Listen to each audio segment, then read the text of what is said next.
At 9:27 a.m. on the 24th of March, 2015, a plane got in contact with the Marseille en route control center.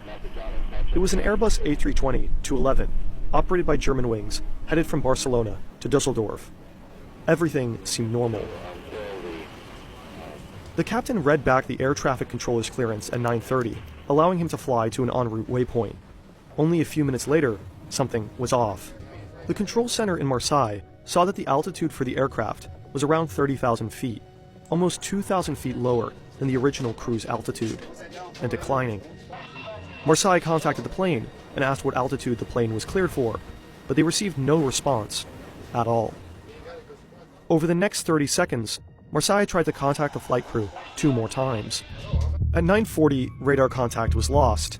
The French air traffic controllers triggered a distress phase, declaring that the aircraft and its occupants were in imminent danger and required immediate assistance. At 9:41 a.m., flight Germanwings 9525 crashed into the side of a mountain in the Alps. What happened? The crash occurred on a remote mountain. Because there was no access by road, emergency crew had to be brought in via helicopter. The plane was completely destroyed, the debris field vast, but the pieces of the craft small. The cockpit voice and flight recorder were found in the same week, although they were both severely damaged.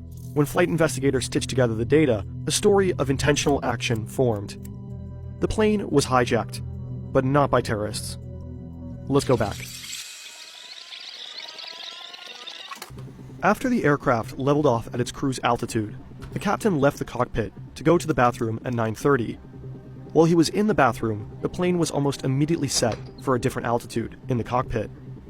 At 9:34, the captain came back and requested access, but he got none.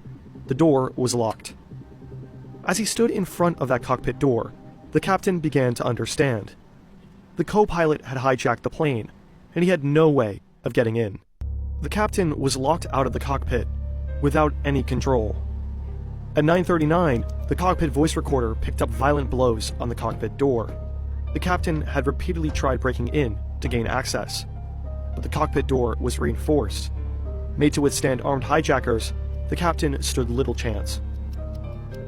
In the last minutes, the passengers, crew, and captain all knew that the plane was going down. No one survived the crash. The co-pilot was 27 years old, and from a young age, he was passionate about flying. His bedroom had posters of Airbus, Boeing, and Lufthansa, and he'd become an expert glider pilot as a child. He was suffering from a deep depressive episode, treated with antidepressants, and spent multiple months in the care of a psychiatrist. Eventually, he received a medical recommendation declaring that he was in remission. After a few months, his student pilot license and fit-to-fly medical certificate were restored. But if he needed any more psychiatric treatment, he'd be grounded from flying. But he continued with his training until he ran into a problem. While filling out a document required by the U.S. Federal Aviation Administration to fly at an Arizona-based, Lufthansa-operated flight school, he said that he had never been diagnosed with any mental disorders.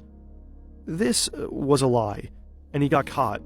Lying on an FAA application can lead to a jail offense or the end of a flying career. But the FAA gave him a second chance. He admitted to depression and was accepted to go to Arizona. In 2013, he joined Germanwings, a low-budget airline owned by Lufthansa. And a year later, his depression returned. Instead, in January of 2015, he returned to the psychiatrist that had helped him in the first place. He received psychotherapy and went on heavy antidepressants while continuing to work and fly. From February to March, he received multiple sick notes from multiple doctors. He wasn't all right, and he wanted something to change.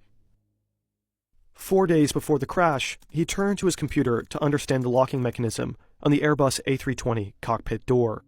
On his outbound flight from Dusseldorf to Barcelona, he tested the descent settings for a moment while Sondenheimer was outside the cockpit. On the return flight, he used it to bring down the plane.